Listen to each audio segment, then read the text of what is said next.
Est-ce que t'es le genre de marâtre qui ignore sa belle-fille ou son beau-fils?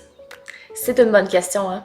Mais j'entends souvent des marâtres dire « Moi, je m'occupe pas de l'enfant. Moi, je fais comme s'il était un pion dans la maison et je fais à semblant que ça fait partie des murs. » J'espère que c'est pas ton cas. J'espère que si t'es dans le groupe aujourd'hui, que ce soit pas ton cas en fait, et que tu vois un peu le rôle de belle-mère comme un rôle de parent, un rôle de soutien et un rôle d'éducation face aux enfants. En fait, je t'explique quelque chose. Ton conjoint, là, il a des enfants. Et probablement que si tu envisages d'avoir des enfants avec lui, c'est que c'est un bon père. Donc, si c'est un bon père, il va s'occuper de ses enfants. Par contre, il y a de l'amour pour toi. Si tu ignores ses enfants et que tu as l'intention d'avoir d'autres enfants avec lui, est-ce que c'est possible peut-être d'inclure les enfants déjà existants?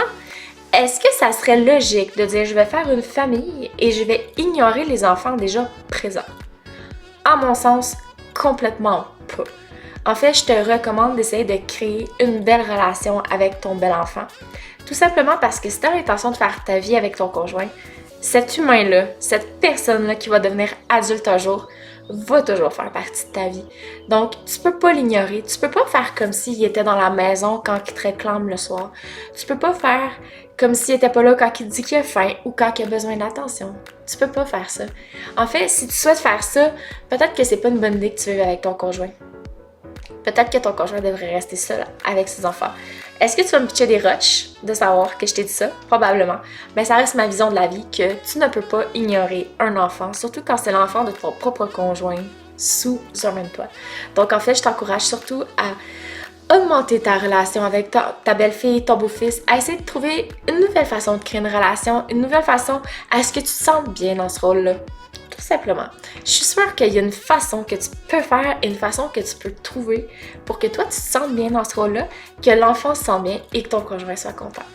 Et si c'est ce qui se passe en ce moment, et si c'est comme ça que tu veux le vivre, c'est correct aussi.